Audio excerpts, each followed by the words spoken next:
From the East Coast to the West Coast, we are everywhere true crime is. We are asking for the public's help. We are searching in the woods. We are doing what it takes here on the Bullhorn Betty channels to find answers to the most alarming cases we have been watching on the news.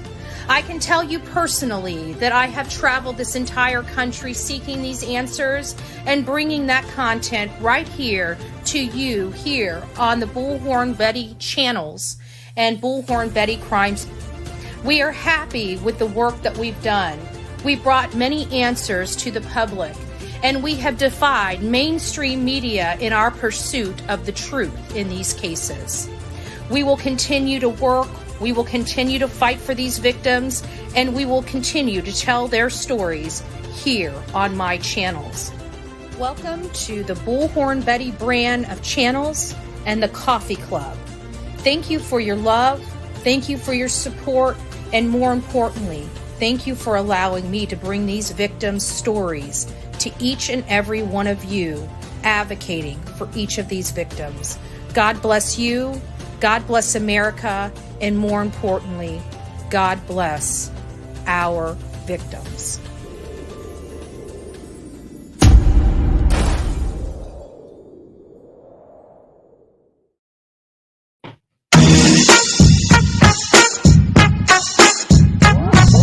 Well, hello, my beautiful people of YouTube. It is nice to see you. We have two new crazy members of our Crazy Coffee Club family, Truth in Time and Penny. Thank you, thank you, thank you. It's so nice to see everybody today. We're winding down our Manic Monday, and of course, I decided to go live without putting a stitch of food in my mouth. So, dinner of champions, checkers. I don't know really what I ordered, but it's something with bacon and barbecue sauce and patties and something that's like grease and soda. So that's the dinner of champions today. Yeah. So we're here. We're discussing Sebastian Rogers. He's this beautiful face right here. He's 15 years old. He's an autistic boy from Hendersonville, Tennessee, that disappeared from his home allegedly on February 26 between midnight and 6 a.m. While I do believe he left the house between 12 and 6 a.m., I do not believe he did it willingly. But I digress. There's a lot of reasons why I do feel that way. And so we are just going to go back to the beginning and kind of walk you guys through everything as we know it. And we are going to touch just a little bit on a few things that has transpired over the last 24 hours. So when we learned of this case, we learned of this case about 8 days in when this case originally started. It was the interview, the green shirt interview, with one of the news organizations locally. And we found out that the family seemed a little distraught. They made some weird statements and had some weird behaviors in this particular clip. But all in all, they seem like, for the most part, grieving parents. Okay. We overanalyzed that and rightfully so. We should have. We found, scratch marks up and down Chris's arms. His fingertips looked like they went through a meat grinder. There was a lot of things that were going on that up front that just kind of said, this is not feeling too comfortable for us. But we're listening. We're opening our ears. We want to hear what happened. We want to see what's going on in the Sebastian Rogers case. Did he just walk out of the house, being an autistic boy, 15 years old, going through some changes, fighting with mommy and daddy and stepdaddy, doing a transition from one house to another.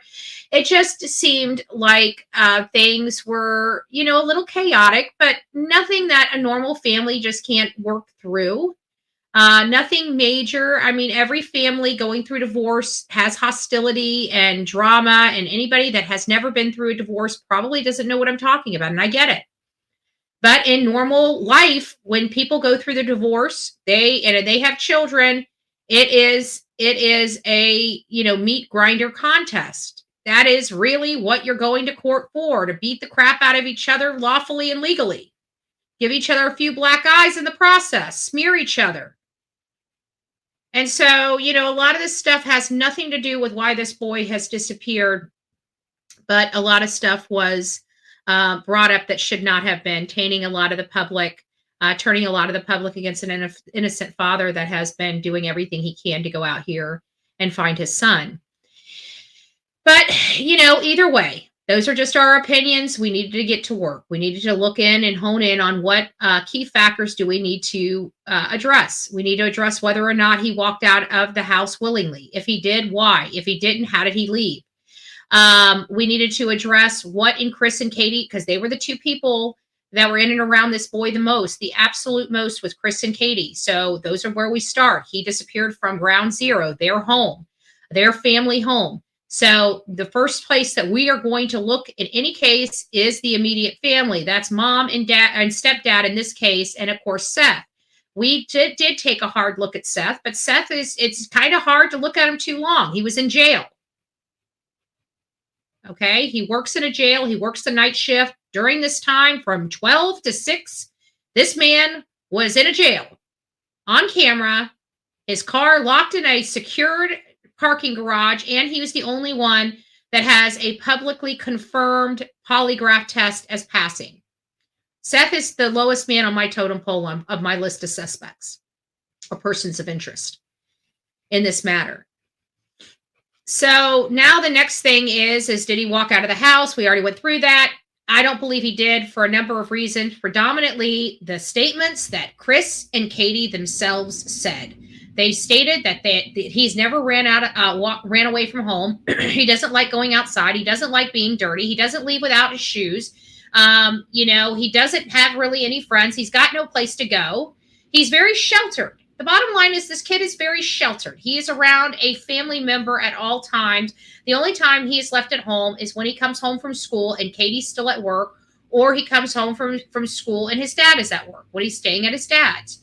So this illusion that everybody doesn't leave this kid alone at home is ludicrous. He stays home and takes care of himself. You got to remember, Chris is gone. He's out at a job in Memphis. Nobody is at home when Sebastian gets out of school. He goes home.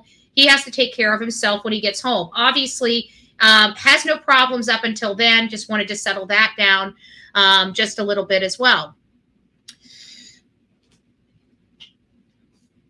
Katie's story was ever changing from 9 to midnight, ever changing from 9 to midnight. She kept saying that she was asleep. She wanted everybody to believe that she was asleep on the couch, and she wanted everybody to believe that once she got off the couch, she went straight to bed and went to sleep, obviously. So we didn't believe that. We started challenging that aspect of this case, and it took us down a lot of different interviews. And every single one of the interviews, the information from the beginning to where we are today has changed, and has changed significantly. Their story that they gave Duchess on March 3rd is wildly different than the story we have today. The story that Katie gave her neighborhood, boots on the ground, our neighbor, boots on the ground, the day that this is happening, is wildly different than the story we have today. Wildly different. And then we have light phenomenons, and a lady, by the way, Terry Lynn is out in the field tonight searching. So once you guys get done here, I would really appreciate if you guys went over and tuned into the searching. But before we get over to that, this is going to be, we're already 10 minutes in. We've got another 50 minutes to get everything laid out to you guys in a palatable and digestible version. We've gone over a lot of this stuff already, but we're going to go over it again so we walk through everything with you. Let's go back to the day that Sebastian allegedly walked out of the house. The reason why we do not believe that he walked out of the house is many reasons. One, his shoes. His shoes were the absolute first telling sign that he did not willingly walk out of the house, because if he was willingly going to walk out of the house or be coerced out of the house, or say somebody asked them to follow him, one of his very next things that he would do would be to sit down and put his shoes and socks on before he proceeded out the door. That did not happen. So therefore, and in my opinion, he did not willingly walk out of the house. So what can I find that is going to support that information? Well, over and above what these people say about how he hates dirt, hates mud, hates anything, will not go outside, does not like playing outside, loves to swim, but not in anything other than pools and clean areas because, again, he doesn't like being dirty. Oh, by the way, he has an allergy to grass. I want to let everybody know this allergy to grass is not as serious as many people think it is. It's like a sneezing thing. You might get some red dots on you. Nothing that's going to cause like a major inflammation or a major event that's going to need or require medical attention. It's an allergy. He's allergic to it. I'm dealing with allergies right now. My throat is a little sore this morning. My nose has been gunked up. It was from me being out there in that country, breathing in all that stuff without taking my allergy medication. Tomorrow I should be, hopefully, knock on wood, plastic, I'll be fine. And, but allergies are just that. They're allergies. They gunk you up. I don't think they really cause too much. There are some more significant allergies and adverse reactions that our bodies do have to stuff, but I don't think that's the case with the grass, just to clarify. But law enforcement didn't see Sebastian go out the front door. There was no dog hits at the front door. The dog hit in the track that it went was from around at the garage, and it followed from the garage around, not the front door around. That's going to be a major problem because I don't like the idea that the scent came from the garage.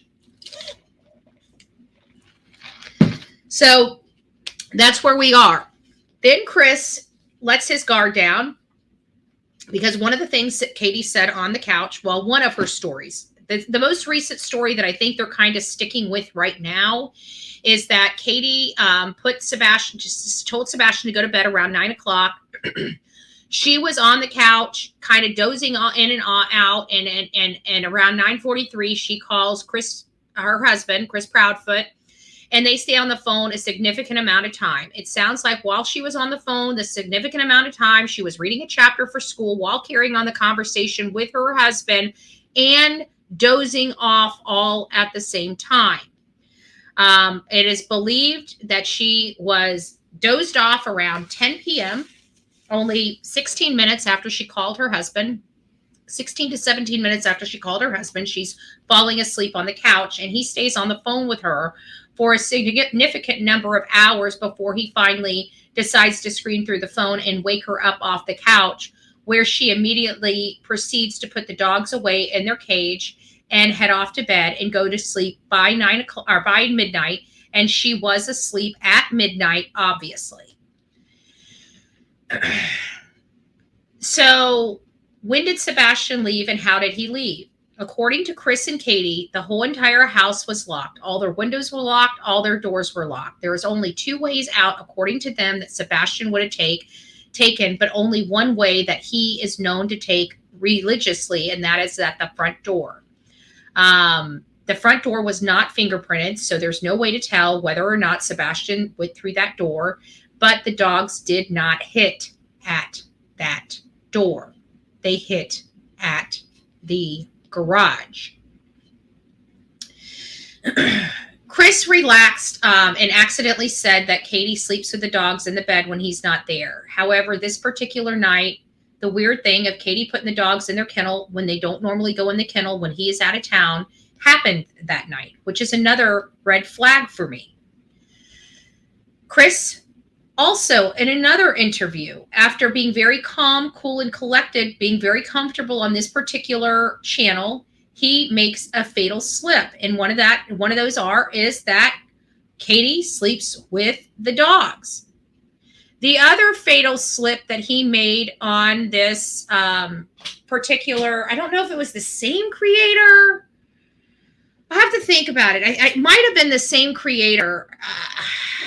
I don't know. I can't remember what creator. No, it was Smiley's World. It was on Smiley's World. But I did pull it off of a Spirit Seeker Squad because I like how she did it. But really, the credit goes to Smiley's World. Smiley World is a nice lady. I've met her. She's a doll. We agree on some cases we don't, but it's always been a very professional relationship between me and Smiley's World, and I do appreciate that. But this particular clip, Chris acknowledges that somebody would have been seen on that camera, yet Sebastian was not seen on that camera, leading us to believe even further and solidifying our belief that he did not walk out the door. So I just want you guys to hear this. Take it for what you will. This is the clip, so you guys can hear it for yourself. Had been by the front door, punched in the code. Believe it or not, no, it's not super clear, but you would have seen a shadow or a figure. Yeah, that's what I would think.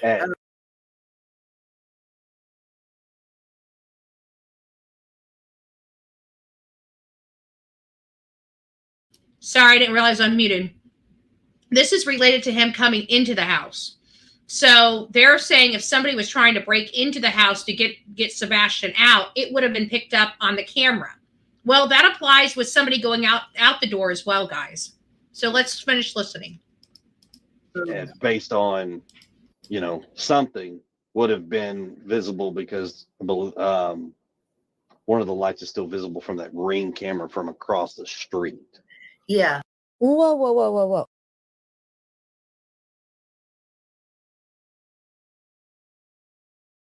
So now you know from Chris's own voice, his own statement, his own truth, that if somebody is trying to get into their house, they're going to be seen on that Ring doorbell camera. The same applies. It's not different whether you go walk into a house or walk out of the house. The movement is what triggers the Ring doorbell to start activating. The movement. The door opening and just that radiant light coming out is enough to trigger the Ring doorbell camera from across the street. So there's none that identifies Sebastian walking out that front door. No dog hit at that front door. You guys understanding? So that's why I don't believe that he walked out the door. It's literally because of the statements of the parents and only the parents that lead me to believe he did not willingly walk out the door. I think their fatal flaw was forgetting to put his shoes on, because whatever happened did happen at night when everybody was most likely in their nightly routine, if you will. So now we learn from Miss Bobby from over there in the community. Let me find Terry Lynn. Terry Lynn is doing searches, and we'll go over there once we're wrapped up here. So Miss Bobby tells us about, we knew about the lights. We had seen the lights for a while.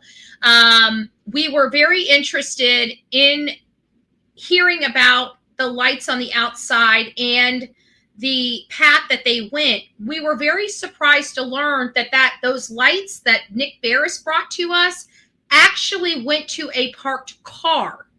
A parked car, which obviously had some type of, I think somebody hit the clicker.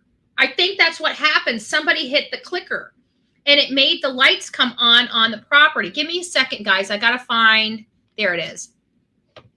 And it's at 7. Okay, give me just a second. Okay, so we're going to, okay. So 1747. I'm going to start right here.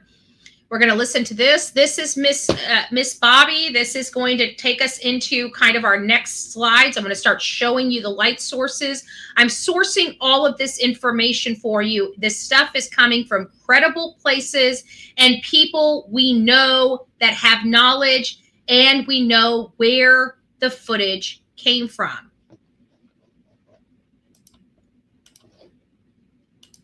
Yards, and absolutely, without a doubt, it was 2 flashlights. Okay, the neighbor that has it on camera confirmed without a doubt it was absolutely 2 flashlights. It was not. I will not. His temper is a little bit, they they're going through a lot too. Whatever happened to him, I don't know. I don't understand. None of us understand. I'm not going to speculate. I will not do that.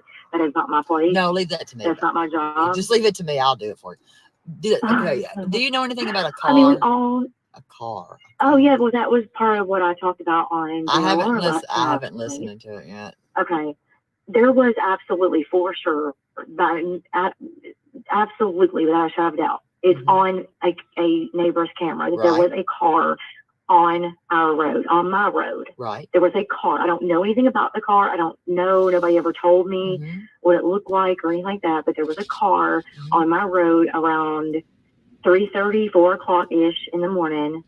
It drove down my road. It turned right onto Stafford. It sat on Stafford for about 5 minutes or so. 2 flashlights came up to the car. Oh God. Walked across yards, and absolutely without a doubt, it was 2 flashlights. The neighbor that has it on camera confirmed without a doubt it was absolutely 2 flashlights. It was not, and I'll repeat, it was not. Do I need to do it again? It was not the trash truck. I knew it wasn't. Absolutely, without a doubt, not a trash truck. I told the neighbor that had the camera talked to me personally and said, I'm telling you right now, there was a car there. It pulled, it backed up, back onto Kellen, and then drove down Kellen to leave. She has it on camera. Oh my God. The flashlights were seen going through the yards. Trash trucks don't go through the yards. That's what I said.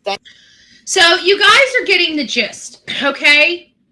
You guys are getting the gist of what I'm saying. These were light phenomenons. But what she also said is on a different content creator that interviewed her is talking about the neighbors that are across the street from the Proudfoots and the light phenomenons that went on because there was some question about the lights. You know, we've been hearing about the lights turning off at 9:30. We've heard a lot of different stories when it came to the lights that night. And it was nice to finally get honed in on some information. And basically what she said, and you guys can go over there. I'm not going to say the content creator's name. Apparently I'm a security threat for showing up to news. I'm sorry. Little old me. Oh, please. Cut it out.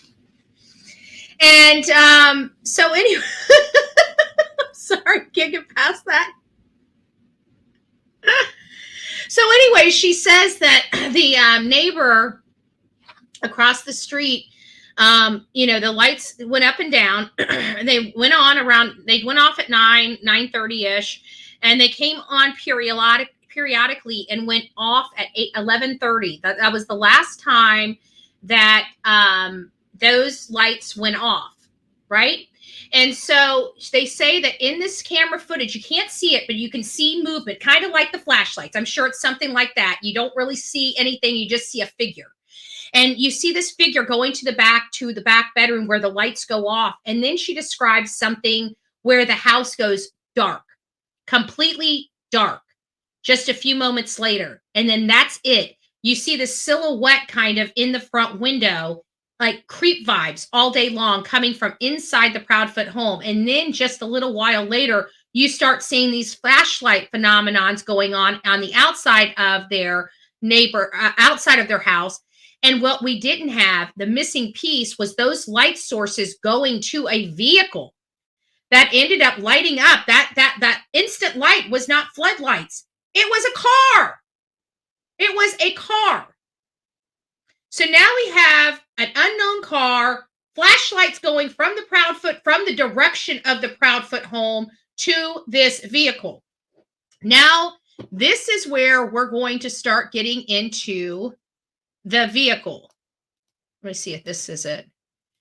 Before we get into the vehicles, I want you guys to hear what Chris says about these lights before we watch them.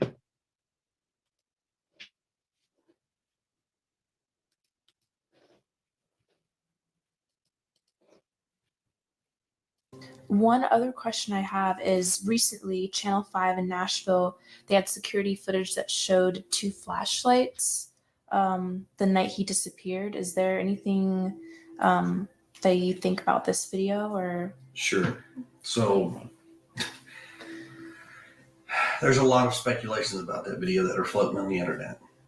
Okay. And that is exactly what it is. It's speculations. Now, what it can give you an official statement on is TBI Newslink has released a statement from law enforcement, between local law enforcement, state law enforcement, some federal law enforcement, and they have analyzed that video so many times over that everything that everybody is trying to assume is a flashlight, I hate to say this, it's not. As much as we would love it to be one, it's not.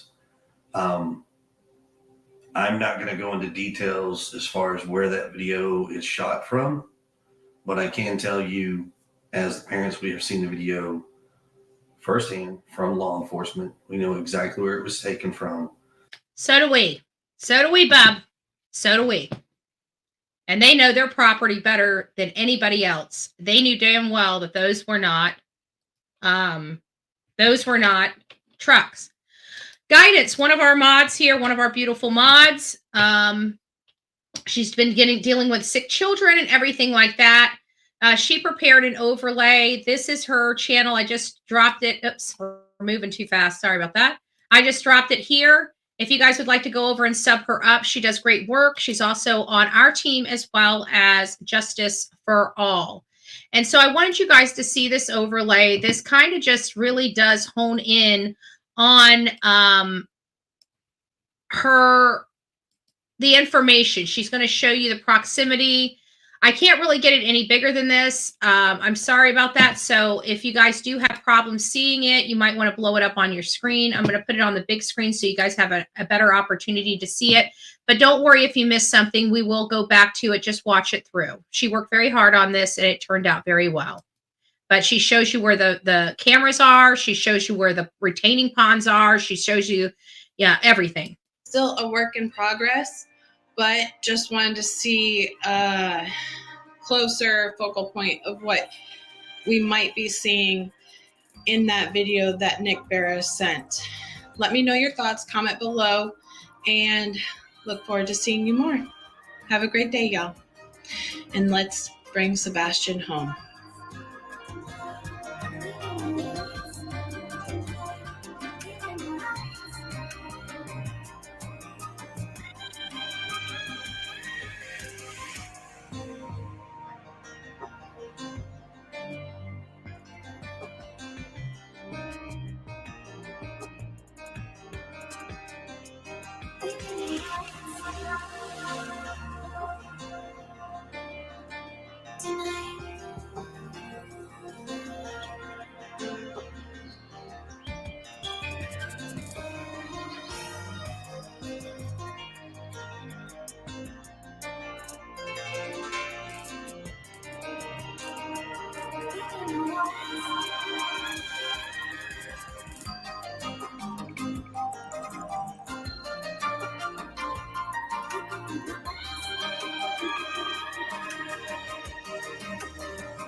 So that's where the footage is right there. That's where all the angles are from.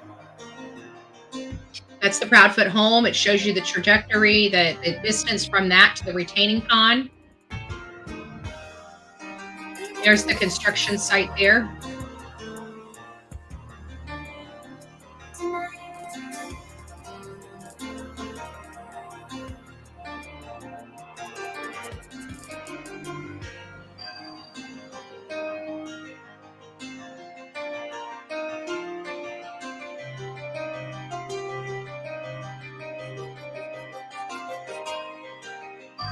There's the Proudfoot home.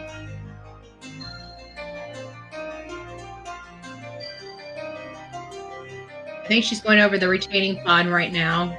There's one.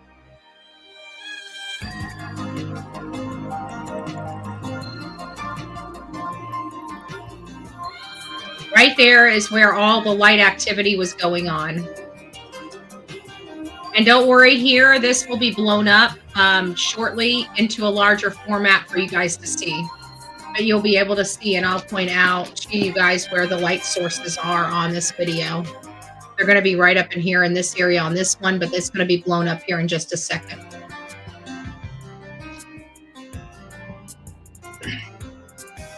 There it is. Just look right up here.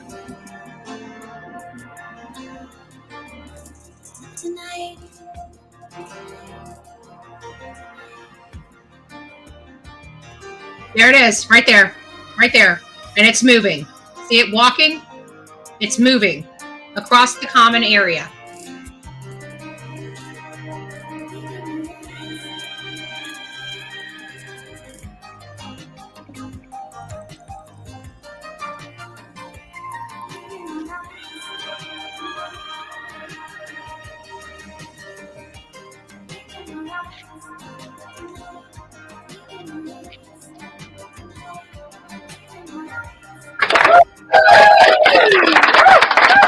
So to get a better idea of this, hold on, there's one more video. This is the one I want to play here, and I think it's, nope, I got it in order. So we saw where's the other one that I like that Guidance did? It's a small, this one right here. Updated flashlight overlay. I think it's this one right here.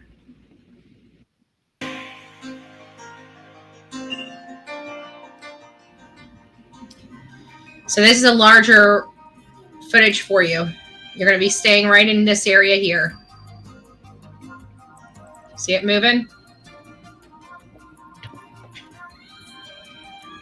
Give it just a second and it's going to come, and then we're going to see the... You see right here. subject 1 with a light source in the lower right-hand corner. Then you see subject 2 briefly appear and move toward the first before that light source is covered or obscured by bushes. Subject 1, a few seconds later, then moves out of frame. Then subject 2 reappears and follows subject 1 off screen. More time later, and it's very vague, but then you see one of the subjects moving quickly back through the common area.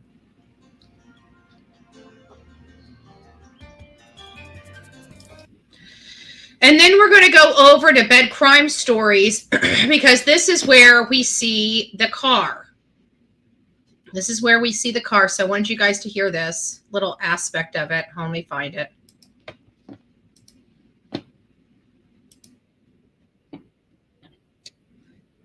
Okay, we just lost audio. Give me just a second. We just lost audio. Sorry about that. I'm praying to God it didn't screw up my... Doesn't seem like it said we just dropped audio. Can you guys hear this? Let me get back over here to my comments. Sorry. Can you guys hear this? Because it just said it lost my audio and I don't know. When I ask you if you guys can hear this, I don't mean me. I mean the video. I know when you guys can hear me, it's the video that I need you guys to hear. So I'm about to play it now.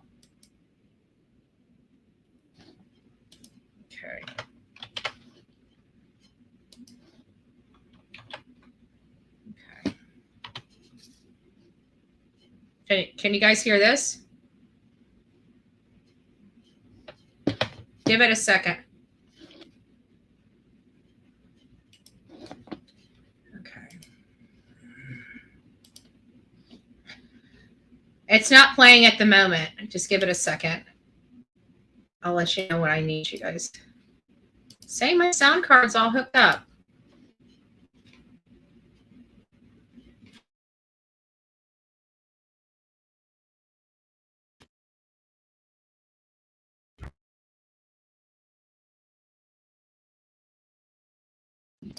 All right, can you guys hear this now? Oh, not me. Wait until I play the video.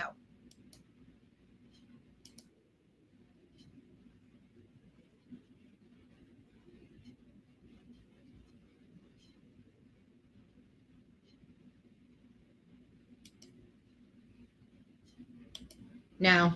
Okay. This is getting so frustrating.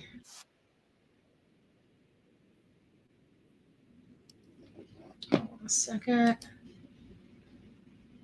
Nothing. Okay, give me a second. I don't know why it's doing this. I've been on the phone with them all day today. They told me to send them over the stuff I'm using, all of this crap. It's so irritating.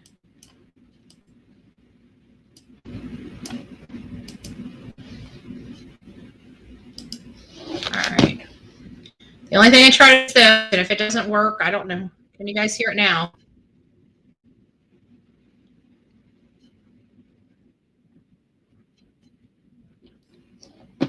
Is it good? Okay. Well, now it's telling me my audio. I hate Macs. I hate Macs in my equipment. I would not have problems. Any other thing but Macs. Okay, USB. You guys are, I don't have it playing right now, guys. I'm trying to fix my audio behind the scenes. Just give me a second, please. I'm doing the best I can here. Just give me a moment. I don't know what else to do. I don't know why this does this every time I go live, but it does. Can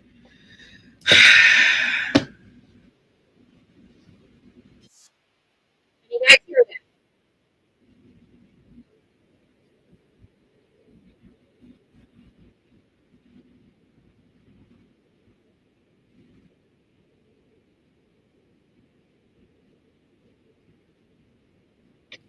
Jesus. Okay, give me a second.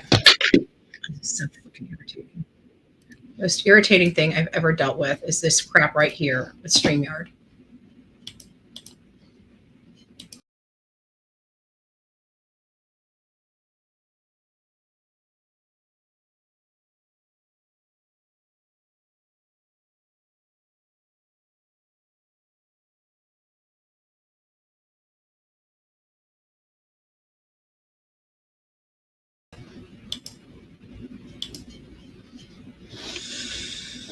All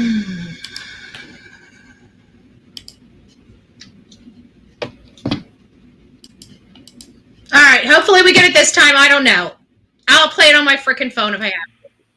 Can you guys hear this? If you can't, we're SOL.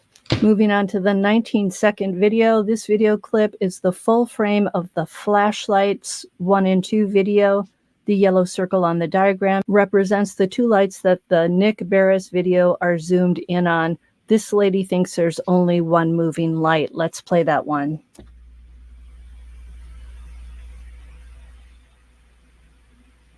This is where the lights go on, right here.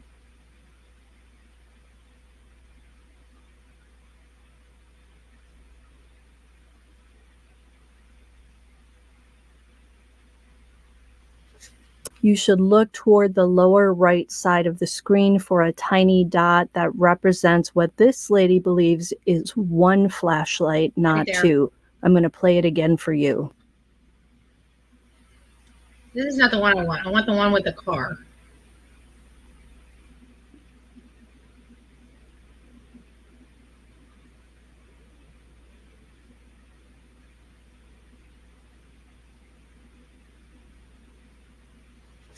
And finally, I'm going to play the 12-second video, which is a full frame of Nick Barris videos again, along with all of these videos behind/between. I think this person who posted meant to post the order that. I can't remember.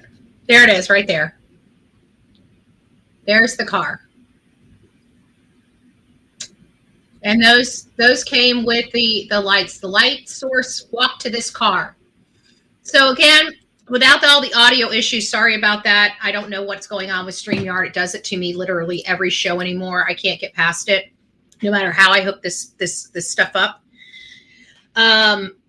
But the bottom line is we've got a vehicle here that we didn't know about before. We saw these lights. We thought they were floodlights. I thought they were a car from across at the construction site. That is not the case. According to Miss Bobby, this car backs out and proceeds on to Kellen. The problem is Gray Hughes, when he gives us his assessment of what happened that day, according to Chris, I want you guys to pay attention to the trail, the path that the dogs took. The dogs took a very specific path, and you will notice that the dog's path is specific to the flashlights. But what you're going to notice is if this is Sebastian, Why didn't he walk onto cement? He would not have walked through grass and in the dirt. He would have taken the driveway to a hard surface if he didn't have shoes on. But he goes through, if this is him, he goes through this patch, but we know this is not him because we see all those light sources, and one of the light sources proceeds back to the house. On the house like this, and then back over here where it came out, the dog came out on, I think it's called Kellen Lane. Kellen Lane is exactly where Bobby says this car turned around at. Where this car turned around at. Let's get to that point. Maybe I can go back right here. That has it on camera, confirmed, without a doubt, it was absolutely 2 flashlights. It was not, and I'll repeat, it was not. Do I need to do it again? It was not the trash truck. I knew it wasn't. Absolutely, without a doubt, not a trash truck. I The told neighbor y'all. that had the camera talked to me personally and said, I'm telling you right now, there was a car there. It pulled, it backed up, back onto Kellen, and then drove down Kellen to leave. She has it on camera. Oh my God. Drove down Kellen to leave.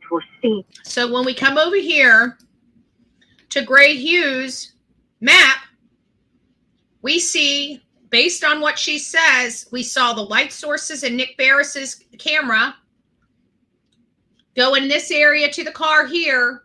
According to Miss Bobby, this car here backs up and proceeds to go down. So the path, the dogs go off the path the same as the people coming off the path and into the car that was sitting right here. And that car backs out and proceeds down this road and out. But let's see where the dogs go. So it kind of came right in front of that same house that had the fixed light on it. And then he apparently walked this direction. And then right up here on Devon Court, took a right. And then went down this Parkenham Drive. Now, the thing is all this is way more developed at this point, because this was a year ago, 4/14/2023. And I think you could actually walk straight through like that. And apparently walked over here, and there's a retention pond right here now.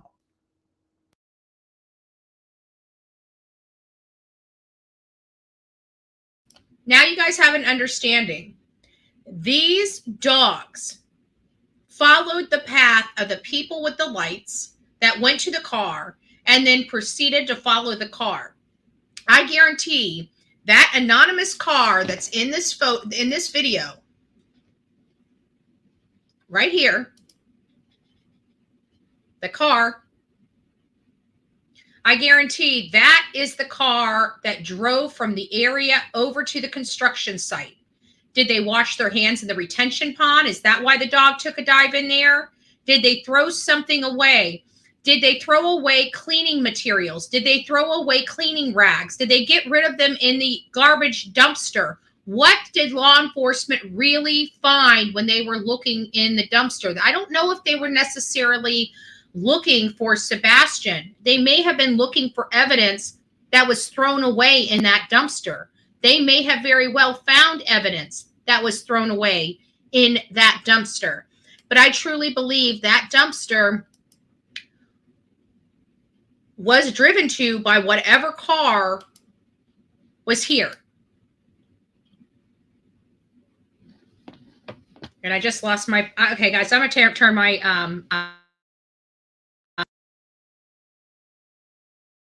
sorry guys, I had to turn my sound card off. I don't know, it's just not working with my system. So give me a second while I do something on this end. I can't do it anymore. It's just, it won't stop. I'm over it.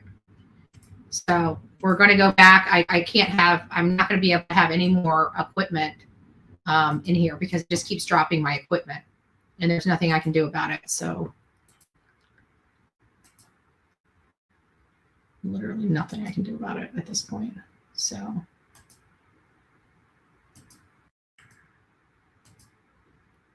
maybe this will solve the problems. I don't know. I like having my sound card because it has all my buttons on it, but we got backups. So then we went to the drawing board, and we, of course, everybody knows about this. We put the, Bauer Sox car on here. We superimposed it with the images. It looks like it's a perfect match to the images here with the back side of the car, as you guys can see here. So now we're getting on to the new information. The blob. This right here is right here on the video. Hold on, where is it?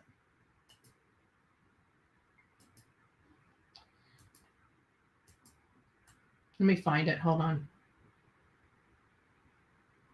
I don't think you can see it on this one. But there's on the original Nick Barris interview, or Nick Barris video, there is a video. It's this one right here. Let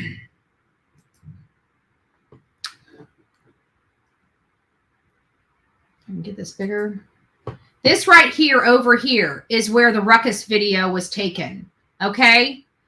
As you guys can see, it's before the lights were on, and the subjects are out of the light source.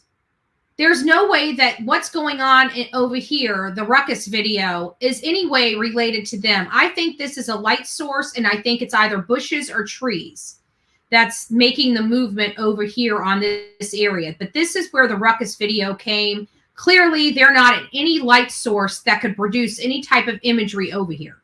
So while the ruckus video was taken from corroborated information, and this is corroborated, it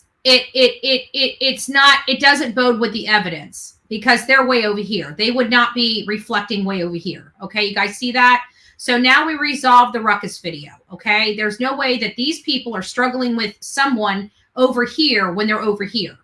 So this is the video. This is also the video that has the audio. You guys will see something in this video. Okay, let me go ahead. You see this right here? This is a computer screen. Okay, and he is filming this from his phone. So you're getting radiant and ambient sounds that are around him in this audio. Can you guys hear this?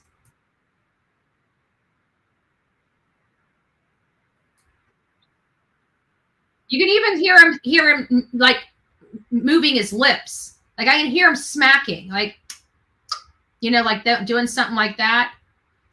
So this is the video that everybody's been enhancing. If this video really did, you guys couldn't hear it. Of course, I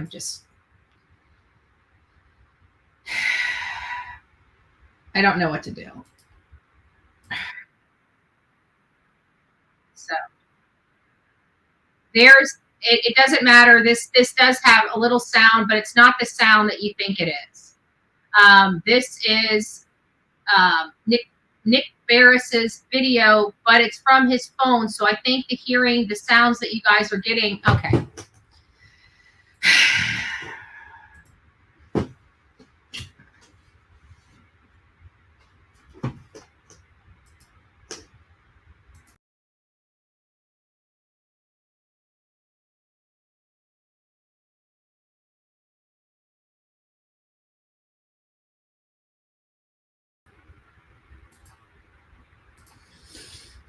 Hopefully you guys can hear this next one, okay? Sorry. I will be sure that once this live is over, every piece of my sound equipment is going straight in the garbage.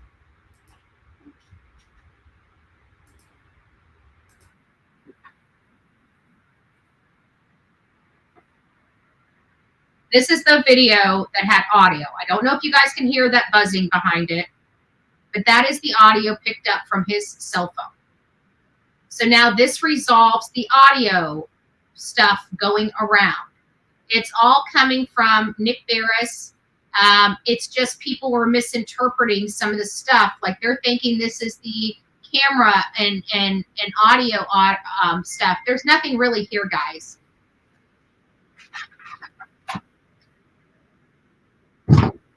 So, I mean, you're just hearing some buzzing. That's all you're hearing is buzzing sound. There's nothing here. There's no noise. That's what I'm saying. It's radiant stuff from his the way he recorded it.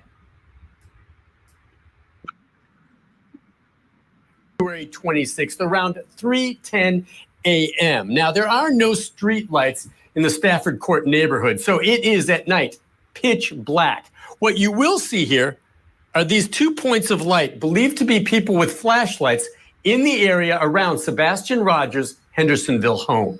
It is believed Sebastian left his home barefoot and with a flashlight sometime overnight. Since his disappearance, authorities have reviewed security video from homes in the neighborhood looking for clues. We have had several clips that have come in. And this one is getting the most attention, showing signs of activity around Sebastian's home the night he disappeared. You see 2 light sources, which we've circled to help you follow. For point of reference, the security camera was pointed toward the back of Sebastian's home in a common area. In the video, you see subject 1 with a light source in the lower right hand. No, we confirmed it is the Nick Barris videos. I've sourced the video to the exact video that she had. I realized earlier today that it's double layer audio. There's no way without a sound engineer that you're going to be able to get those audios lifted.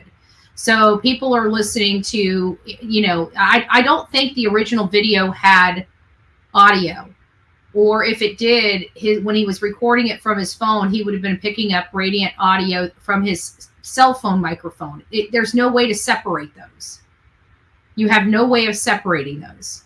So you're not, no matter how much you pitch the noise, you got 2 different recordings on top of each other. In my opinion. Hand corner. Then you see subject 2 briefly appear and move toward the first before that light source is covered or obscured by bushes. Subject 1, a few seconds later, then moves out of frame. Then subject 2 reappears and follows subject 1 off screen. It's a short time later and it's very vague, but then you see one of the subjects moving quickly back through the common area, and that is it. I know there's not much to see here. You certainly cannot identify anyone, but those close to the investigation tell me the mere fact that there is now evidence that someone is in the area around Sebastian's home is significant. This video shows suspicious activity in the immediate area the night Sebastian disappeared. Could one of these subjects have been Sebastian? Did he meet and leave with someone? Sebastian's father says his son would not go with a stranger. It's up in the air for me because yes, I don't think he would get into a vehicle with somebody unless he knew them. So what exactly are we seeing here? I know Won't get in the vehicle unless he knew them. Guys, they've been telling us, the whole family's been telling us this whole time, there's no way this child will walk out of this home willingly. Investigators are doing what they can to try enhancing the video for any more clues. For now, this video is now part of the Sebastian Rogers missing person file, and I'm told it could become more significant depending on where the ongoing investigation leads. We'll be following that. Nick Barris, News Channel 5. So we know where all the videos came from. I now know where everything is at in these videos. This is what I want to say. I don't think this was done nefariously, either one, the ruckus video or the audio video. They were taken from reliable sources. It sounds like it was just somebody wasn't, analyzing the situation, the best that they could. I think that the ruckus video could have been analyzed. The person that put that out to the world should have analyzed that a little bit better. That was clear. You could see that there's no possibility of the lights being over here and being over here and people being over here struggling with something and lifting something like that. That was poor analysis from a seasoned true crime content creator. I'm sorry. That, was a little sloppy, but I don't think anything nefarious, right? It wasn't manipulated. It was blown up. So it was enhanced. So I don't think either one were nefarious in either one of their dealings. I don't think the lady that brought the audio was trying to be nefarious at all. I think her heart was in the right spot. I think that she just didn't apply the fact that it was recorded, with a cell phone, and that ambient noise would have been picked up through that cell phone microphone. And what does that mean? That means that somebody down, behind him or 2 rows down from him could have been talking or whispering to each other while he was recording that clip. and you're picking up their whispers, not any whispers on this. And then you have to apply the distance between the subjects and that camera. And somebody even brought up, is that camera even designed to record audio? Because it's an exterior, it's not like a normal Ring doorbell camera. It truly is a fixed camera on that side of that house. Some of those cameras don't have audio, they only have visual. So, you know, there is that. So I'm not trying to dog anybody at all. I'm being very fair. I think it was an honest mistake. I don't think any, because when I first started this, I thought it was intentional and very much nefarious. I don't believe that anymore. You know, I've been able to source them. I saw where the mistakes happened and how they were made. And because of that, I think they were absolutely 100% honest mistakes. So now we come full circle to where we are. We've got the cars, the phenomenons, we got the dogs, we know their tracks. Now we're looking at Katie and Chris's alibi. We know Katie's alibi stinks to high heaven. It doesn't bode with the information that we have available with the light sources on the inside of the house or the light sources on the outside of the house. So now we're going to Chris. Was Chris on the crane at 5:15 in the morning? I first and foremost don't believe he was there at 5:15. However, it is going around that he is there at 5:15. And one of our beautiful subscribers reminded me that maybe instead of looking about all the reasons he wouldn't be there at 5:15, maybe look at some of the reasons that he would be there at 5:15. And made some suggestions about, you know, construction and the fact that, you know, there are possibilities of people getting there early because they may have shipments of materials that need to come in before the job starts. That maybe at 7 when the crews are working, they don't let the people come, you know, into, you know, deliver materials during work hours because it could jam up the roadways with the big trucks. So it may be possible, him being the crane operator, he may have large material he has to unload and move somewhere. So, you know, they did bring up some good and valuable reasons why somebody could be at work at 5:15 in the morning. The question was Chris. I found out from a person that knows a lot about cranes. I had an interesting conversation, and this is what I've learned. So through another subscriber here, they sent us some posts from the corporation that is the general contractor for this huge St. Jude's project. And in their post, they were very happy to show off their beautiful cranes that they're going to be using on this project, 3 of them.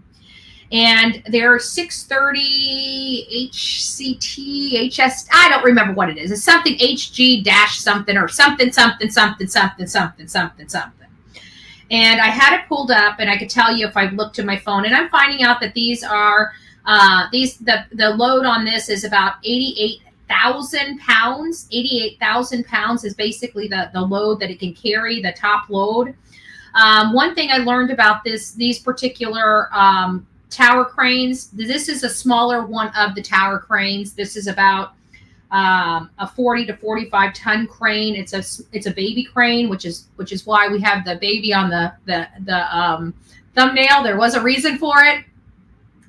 But these are some critical things that everybody needs to be aware of when it comes to these cranes. These cranes have black boxes in them, just like our cars, planes, and everything. So as soon as that engine turns on, that black box is recording everything. It's recording every movement that crane makes, up, down, sideways.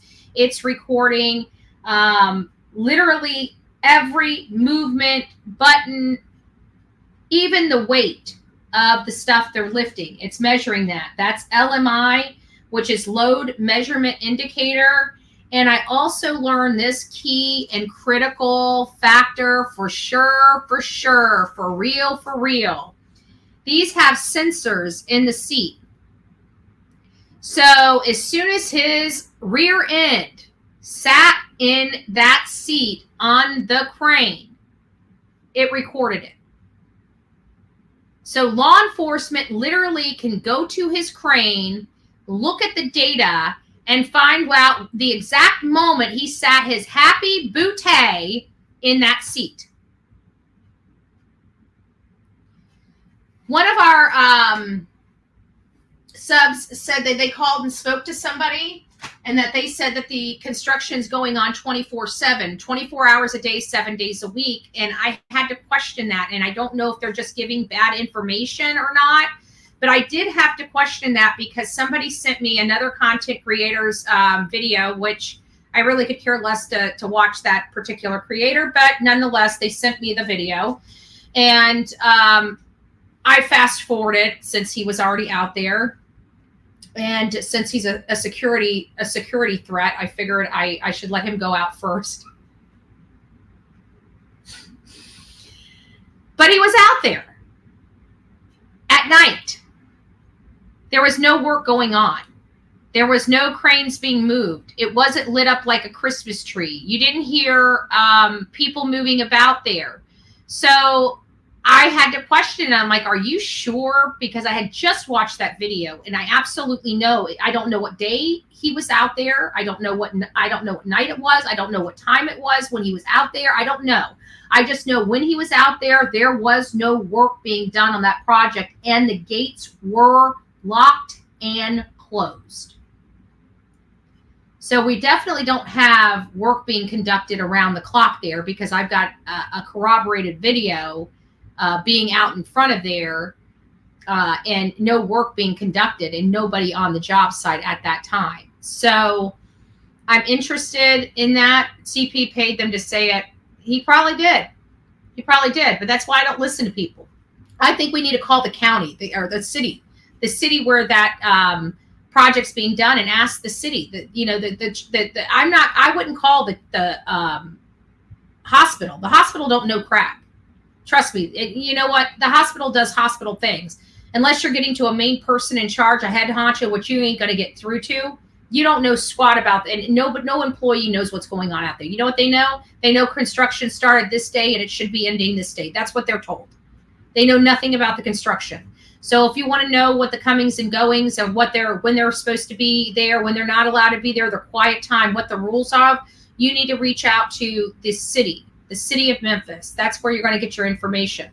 I'll be reaching out to them sometime in the next day or two anyways, just to let them know I'll be in town and poking around so it doesn't startle anybody. And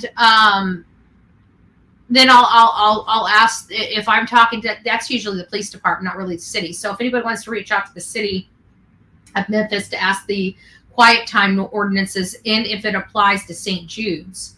And if it doesn't apply to St. Jude's, why?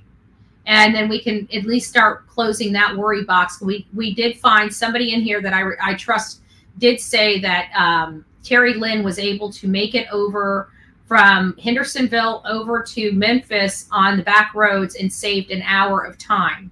So there's a way to shave off a full hour of drive time from Hendersonville to Memphis. So when I get there, I'm having people work with me right now on getting that mapped up so I can drive it and, corroborate that. But if we did, we just saved ourselves an hour, and we need to find out what time he is at work. And I'm going to find out. I will find out. I will find out the earliest he could have possibly been there. But to be there 2 hours before the start of your shift, I don't know. See, that's where I get it. If he was there to meet somebody, his shift would have started at 5:15, not 7. You see what I'm saying? If he had to be there to meet for materials, his shift wouldn't start at 7. His shift would have started at 5:15 so he can move the material. It is said that his shift didn't start until 7, which makes me believe that he wasn't there early to move materials. But, it is a valid point, and it's something that we should explore. So if anybody else thinks of any other things that could be a reason why Chris would arrive to that job early, I'd like to hear your perspectives. You guys can send all that over to bullhornbetty@gmail.com, bullhornbetty@gmail.com. The request that I'm having right now is, what are all of the reasons? And if you want to put some of the reasons why he wouldn't be there too, kill two birds with one stone. Do your pros and your cons. Why he would be there early and why he wouldn't be there early. Well, we have a good understanding of why he wouldn't be there early. I have to believe. Let's not overcomplicate it. Send me your emails of why Chris Proudfoot would arrive to a construction eye, and I want people from knowledge, people that have crane, like the lady that reached out to me, her husband is a crane operator, been in doing construction, this type of construction for many years, was coming from a place of experience. And that's what I would really like, is if we have some gals in here or some guys that have husbands on these cranes, have them inform you or have them explain it to you. You type it out and try to explain it to me, because I'd like to know what their experience is in these cranes, what would cause a crane operator to have to arrive to work early, what types of questions maybe I should be asking. This is something that all these crane operators, their wives, I know I got wives out there. A lot of wives watch us, right? So I know you guys have husbands that are, you know, blue collar guys all over this country, from driving, you know, tractor trailers to building some of our masterpieces around this country. So I need my sector of family that is tower cranes, crane operators, crane, construction, you know, large construction, like building a hospital, somebody that has those type of experiences, maybe what protocols are in place to make sure what time the job is shut down, what time the job is open, what the procedures in closing down the job for, say, a weekend is, when they would be expecting you. We also heard that there might have been a company meeting that morning too. So could Chris have arrived even later than 7, perhaps? Because everybody would have been at this company meeting and he would have been able to blend in and nobody would have known that he was arriving. Could that be possible? You know, I don't know. We got a lot of variables here and we have nothing to really corroborate our information. Hey, BHP, this person I kicked out of the Tarot Ladies chat. She kept pushing audio. She was saying Nick Barris didn't have audio to the video when he uploaded it. That's my understanding, though. I don't think this video had audio. The audio that she's pulling from, hun, is Nick Barris's video. I see exactly what happened. But what she didn't realize is he was recording that spot that she took to use. Not all of his stuff that he dropped with this did he record with his phone, but it's just this particular clip he recorded with his phone. And I truly believe he got the ambient noise from where he was recording from. It sounded like an air conditioning or a truck engine. I can't make it out. I have bad hearing as is. But it was a cell phone, and that's what produced the audio. All of his other clips have no audio when it comes to that one. It's just that one clip. And I think what she did, and again, it wasn't intentional on her part whatsoever. I can clearly see what she did because I made a stupid rookie mistake like this before. And it comes down, and that's how I know exactly what happened.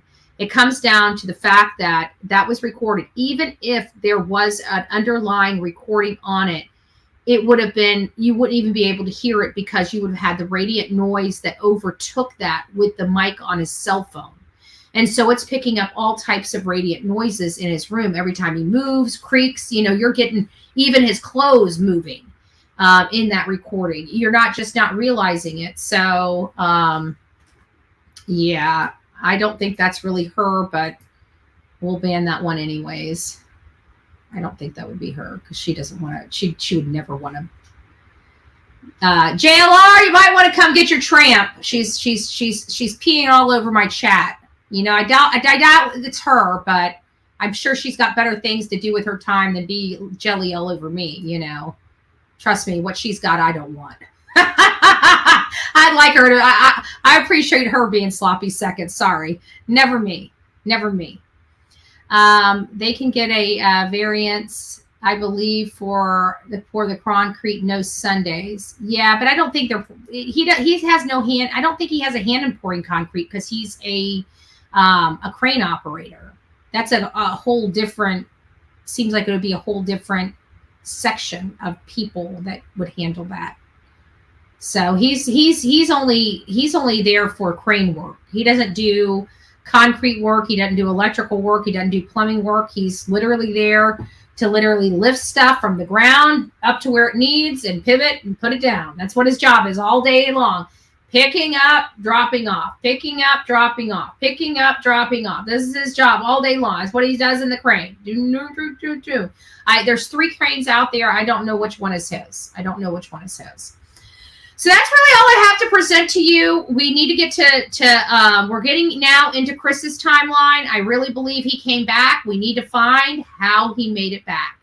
Guys, we've been hitting this out of the park, this whole freaking case. We've been hitting this out of the park. We've been keeping it very lean here. We've been keeping it very lean and our eyes on the prize.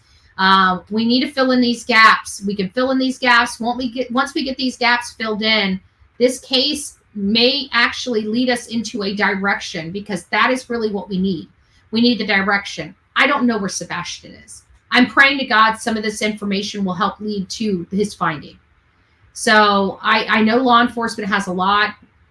I can tell you, some people are trying to say that law enforcement is just treating this as a missing person case, just a runaway kid.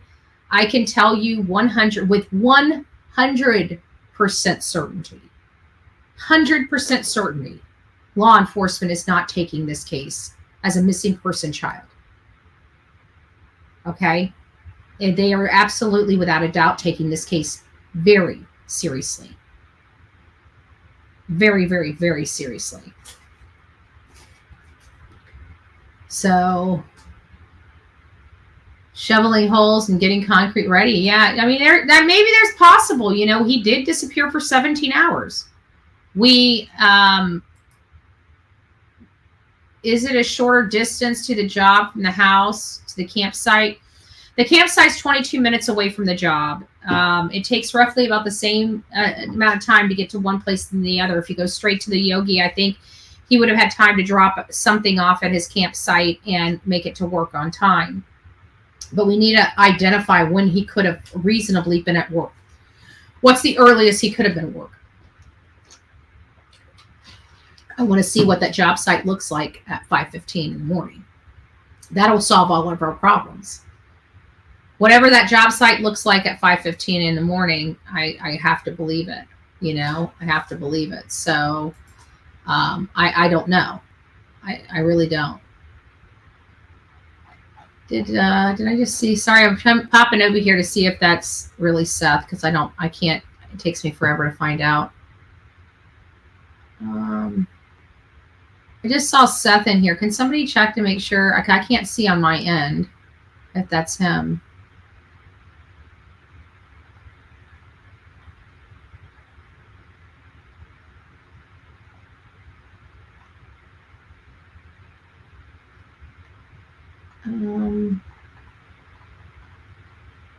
Am I losing my mind? I could have sworn I just saw Seth in here. Did I see Seth or no?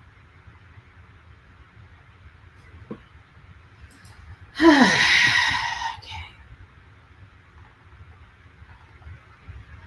It's not Seth as a troll. Okay, yeah, get him out of here. Just for all the trolls in here, it is well, you know what? I just want to let Blank Screen and his minions know that I'm literally working on subpoenas right now. Subpoenas Ducas Takeums. Just so everybody's very, very well aware of this lawsuit. Now that we have 900, before I tell you guys, why don't you guys go outside and go ahead and hit the thumbs up button for me and come back in here and put your number in the box. Tell me where you're from and what your temperature is in your area. That would be like the greatest thing you guys could do, because this takes a lot of time to compile. This takes a lot of time to get in a bite-sized, pieces and stuff like that. Mods, just to remind you, you can always move the chat to good gracious, I've got children in here. Guys, give me just a minute and this is what I want to tell everybody. If you guys are sick and tired of being treated like this in people's chat when they're trying to talk about a 15-year-old kid, and there's a sector of the population that would literally prefer this child being slaughtered in a ditch somewhere, and that's what the evil kind of people that are literally in here disrupting the show would love to see this child in a ditch and never come home again. That's what they want, because they do nothing but try to distract from this case. So anytime you hear anybody badgering this father and badgering this case, I want you guys to seriously unsubscribe from those people, because those are the people that come in here each and every day and disrupt you guys getting your information on this case, because they're protecting monsters that injured this boy.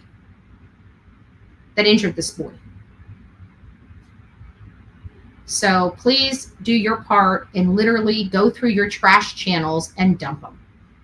I'm over it. They're not going to understand until you guys start making a stand and saying you're no longer going to listen to their garbage. It is not content, and it's injuring these cases. So if you guys would like to injure these cases, keep going over there, keep supporting the people that are injuring these cases. And we're going to keep dealing with the same kind of crap over here on this channel. Just saying. I hope you guys have a good night. This is really everything that we've been able to compile from legitimate sources. We have traced down both of my problem and worry areas. I feel confident with the findings of those. Chris and Katie's story still doesn't make sense. We know Katie's story has holes in it. We've presented those all to you guys over the last 2 weeks. All of her inconsistencies, all the different changes in her story. Now it's time to go to Chris. Chris is the one that has tried to hide and deceive the public about his whereabouts and what he was doing the night that Sebastian disappeared. Because like he says, he is the man of this house. He does have the responsibility of taking care of his wife. And I truly believe he did just that. He did just that. All right, guys, I want you to rock it out with your coffee beans out. Stay out of these hate channels. You know where the hate channels are. Stay away from them. Unsubscribe. Go to legitimate channels. Go to Chris McDonough. Go to these channels that where people really give a damn about the cases and not here for a click and a view or trying to come over here and manipulate something when we're on the right track. Dump the trash, okay? Dump the trash. It's time to move on. It's time to get back to work and make these kids and these cases our priority. God bless. Don't forget to be fearless. If you see something, say something. An ounce of prevention is worth a pound of cure. And until next time, please be safe. But more importantly, please be kind to one another. And please do not engage with the trolls. You know what it looks like when you're arguing with an idiot? Guess what you look like? You look like an idiot. Don't argue with them. They're not worth your time. God bless. From the East Coast to the West Coast, we are everywhere true crime is. We are asking for the public's help. We are searching in the woods. We are doing what it takes here on the Bullhorn Betty channels to find answers to the most alarming cases we have been watching on the news.